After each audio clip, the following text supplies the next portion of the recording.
మీరందరూ వినాలి. Growing stage లో మనం చాలా వల్నరబుల్ గా ఉంటాం, బిక్కుబిక్కుమంటూ ఉంటాం, రాణిస్తామా రాణించమా అనే సమయంలో. ఇలాంటి సమయంలో మనం ఎప్పుడు కూడాను పాజిటివ్ అట్మాస్ఫియర్ ఉన్న చోట మాత్రమే ఉండాలి. అది ఏర్పరచుకోవడం మన చేతుల్లో ఉంది. నేను ఇంకా సినిమాలు స్టార్ట్ అవ్వలేదు. పాండీ బజార్, టీ నగర్, మెడ్రాస్, అక్కడ ఒక ఏరియా ఉంటుంది. అక్కడ చాలా మంది సరదాగా ఈవినింగ్ కబుర్లు చెప్పుకోవడానికి వస్తారు. వచ్చినప్పుడు వాళ్ళ దగ్గర నేను సరదాగా వెళ్తే ఒక ఫ్రెండ్ తీసుకెళ్ళి సరదా కూర్చొని ఒక టీ తాగి వచ్చేద్దామని. ఏంటా మీ ఫ్రెండా? ఎవరు? ఏం పేరు? శివశంకర్ వరప్రసాద్. ఓకే, ఏంటి సినిమా వేషాలు వేద్దామనా? అవునండి. ఏ వేషాలు? అసలు హీరోగా చేద్దామని.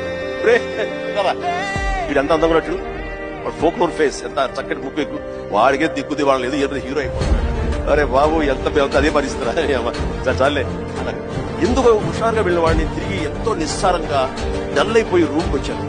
వచ్చిన వాడిని ఎందుకు వెళ్ళానా అక్కడికి, నేను ఏ వ్యక్తిగత వికాస పుస్తకాలు చదవలేదు, ఏ గురువులు లేరు, ఏ సద్గురువులు లేరు, నాకు ఎవ్వరూ లేరు. ఆ టైంలో నా ఆంజనేయ స్వామి నేను ఇంటరాక్ట్ అవుతాను, చేసుకుంటాను, నా బాధలు ఆయనతో చెప్తాను, ఆయన నాకు సమాధానం చెప్పినట్టుగా నాకు అనిపిస్తుంది, ఆ సూచనలు తీసుకుంటాను, అతని ద్వారా అలాగే నేను వింటూ ఉంటాను.